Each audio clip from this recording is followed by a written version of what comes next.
It's time now for our press review.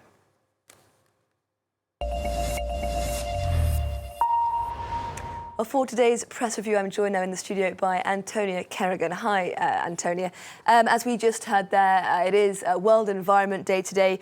One of the themes this year, desertification. A recent piece in the National Geographic painting a pretty bleak picture of what that can look like.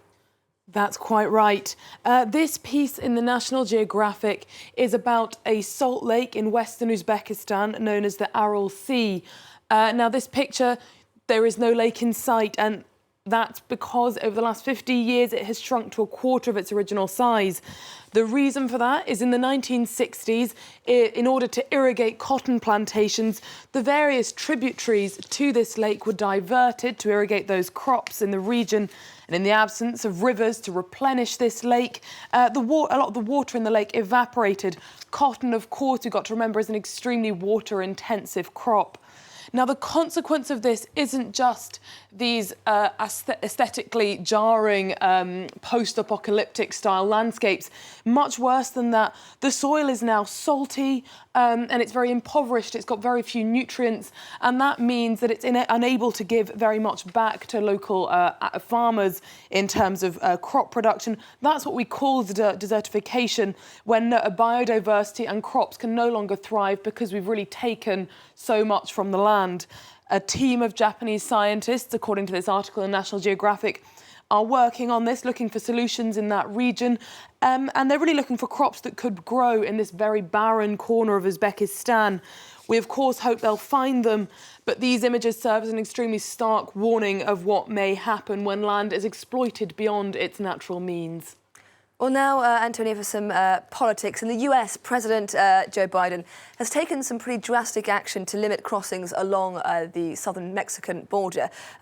What's the press got to say about this today? Well, you might say no one's happy on the far left and no one's really happy on the right. The New York Times is really addressing this as a bit of a U-turn. The headline reads, Trump's favourite immigration law. So it's characterised as a U-turn. This article also points to a real hardening of rhetoric, once arguing that America was a country of migrants and assailing the former president for what has been seen on the American left as an unhealthy obsession with immigration controls. Joe Biden is now taking this extremely tough stance, saying that too many people will enter if action is not taken. There is, of course, has been a lot of criticism from the left as well. The president has responded to this, rather irked, saying he will never demonise migrants, and he ruled out certain Trump-style policies, such as separating children from their parents on arrival, and, of course, blanket bans based on religion. That's an allusion, of course, to Donald Trump's flagship Muslim ban. But the New York Times, nevertheless, says this rightward shift has angered the left flank of the Democratic Party. Meanwhile, the Wall Street Journal is unimpressed for similar reasons. Voters will wonder if he means it, they say. In other words, they're suggesting it's a cynical ploy, a cynical political ploy at a time when immigration ranks #1 in voter concerns for Biden to make this sort of what they're suggesting is a watered-down shift right, although, of course, on the left they're saying this is anything but watered down.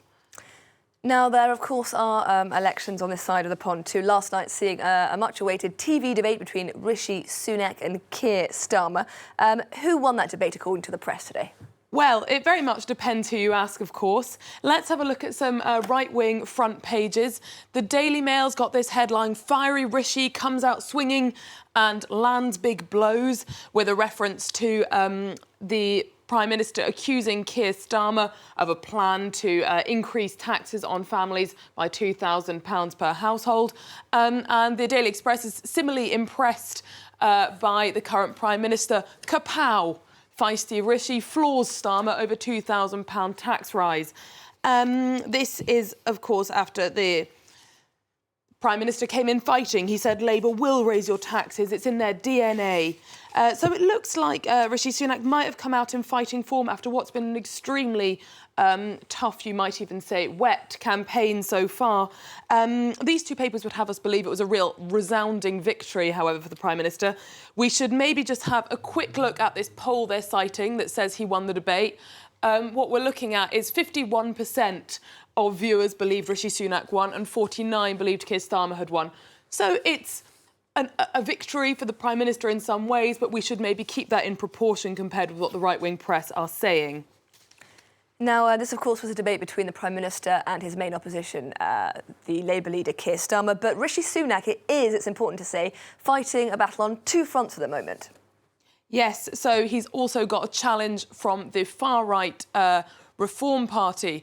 If we look at these front pages, Nigel Farage is on there. He announced this week in a bit of a pseudo-surprise move that he is, in fact, going to be a candidate.